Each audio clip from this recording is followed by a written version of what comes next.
أهلا وسهلا بكم. المرجو الاشتراك في قناتي فضلا وليس أمرا.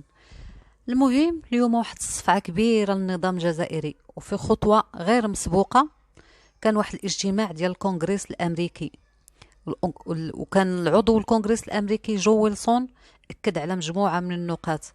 أولا شاد بالمغرب وبالعلاقات الاستراتيجية بين الولايات المتحدة الأمريكية والمملكة المغربية، والعلاقات التاريخية كذلك بين المغرب والولايات المتحدة الأمريكية.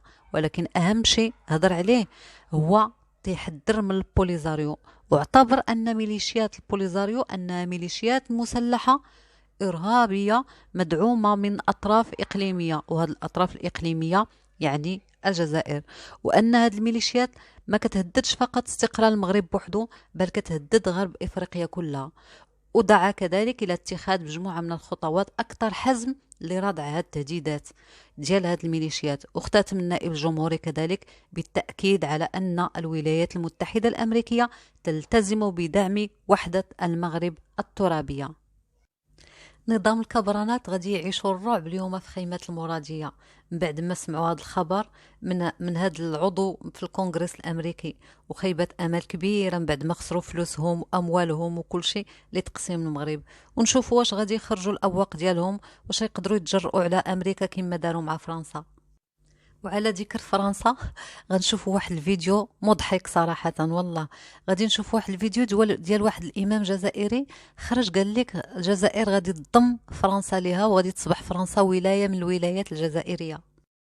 بالغالب الوطنيه خاطه في الراس، ندور ولازم نرجع نهضر على البلاد. البلاد خير يا احبه رسول الله. تا فرنسا هذه قد هكذا نهزوها نحطها في كوا. انا ادعوك يا ماكرون من هنا ان تكون هذه فرنسا ولايه من ولايات الجزائر. نقبلوك قداش تبون، قداش عندنا 58 ولايه، زيدوا هذا فرنسا 59 ولايه وخلاص، والله نقدروا عليها. واش كاين؟ واش عندكم؟ واش عندكم يا احبه رسول الله؟ كاين بلاصه سيدي والله ما كانش. سي احمد واش راح نولي ما كان. صراحة الحمد لله على نعمة العقل. واش هذا دابا فقيه ولا سياسي ولا بوق من أبواق العسكر كيخرج هاد الخراجات وهاد الهرطقات يكذب على الشعب المبردع اللي كيصدقوه؟ راه كاينين اللي كيصدقوه. حاشا أحرى الجزائر هما قلة قليلة جدا.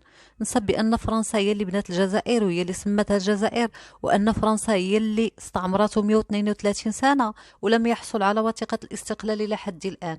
هذا الشيخ صراحة كيبان فيه منبطح بزاف في القصر المرادية والعسكر، عوض ما يوعي الشباب كيزيد يبردع فيهم. فما شاء الله على الدبلوماسية المغربية، صراحة خرجت لهم العقل، حمقاتهم.